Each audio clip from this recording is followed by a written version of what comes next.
Cell-mediated immunity is the form of immunity carried out by the T lymphocytes, or T cells. The body contains millions of different T cells. Each contains a unique form of T cell receptor on its membrane. Like immunoglobulins, T cell receptors are produced through a process of genetic recombination, which is able to produce millions of variations. Each T cell receptor is capable of binding to a specific foreign antigen, but only after the antigen has been processed and presented by some other cell. T lymphocytes recognize such presenting cells by means of another surface protein called CD. There are two types of T cells, those with CD4 on their surface and those with CD8. CD4 receptors are found on helper T cells, while CD8 receptors are found on cytotoxic T cells. CD4 and CD8 T cells are activated differently. They also play different roles in the immune system.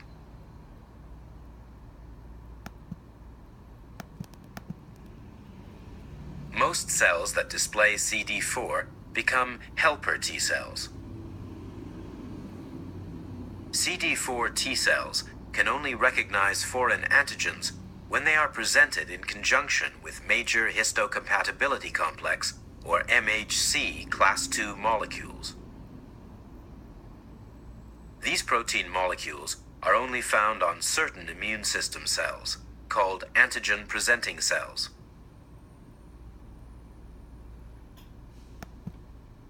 The helper T cell antigen receptor must match the presented MHC2 antigen.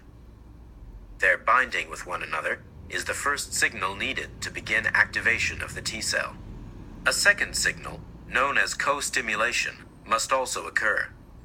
Pairs of molecules attached to the membranes of the T cell and the APC cell help bind the cells tightly together and can provide co-stimulation. Cytokines, small protein hormones, are released by the antigen-presenting cell and are co-stimulators. Once the T cell is activated, it proliferates into clones of itself. Most of these new cells differentiate into effector T cells. The receptors on these cells are able to bind to the same antigen as the receptor on the original T cell. Some of the T cell offspring will not become effector cells, but remain as memory T cells, which will respond rapidly upon future exposure to the same antigen. Once activated, helper T cells secrete cytokines. One cytokine is interleukin-2, which is important in most immune responses. It is also known as T cell growth factor, since it acts as a co-stimulator for T cells. It also enhances the activation of B cells and natural killer cells. Other cytokines are interleukin-4, or B cell stimulating factor, and interleukin-5, which is also involved in B cell co-stimulation.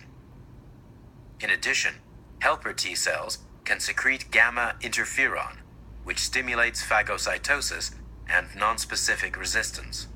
Gamma interferon is involved in both cell-mediated and antibody-mediated immunity. In general, individual helper T cells do not secrete all cytokines. Subsets of helper T cells secrete different cytokines. The subset of helper T cell that is activated is determined by which defense is needed against a specific pathogen, and will also determine which cytokine is secreted.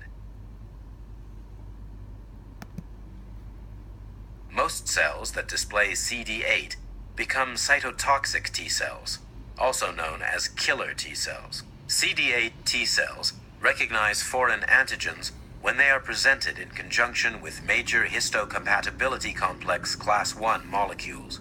Virtually all nucleated cells in the body, including antigen-presenting cells and lymphocytes, express MHC class I molecules.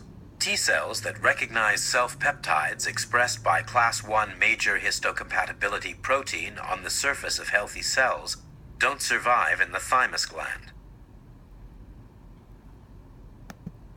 Surviving T cells recognize certain tumor cells that express abnormal proteins seen as foreign, cells of a tissue transplant that express foreign class 1 MHC, and body cells infected by viruses which have viral antigen on their surface.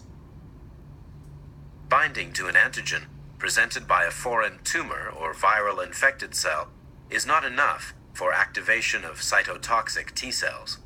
Co-stimulation, provided by the close association of molecules on the two-cell membranes and by interleukin-2 and other cytokines produced by helper T cells, is needed.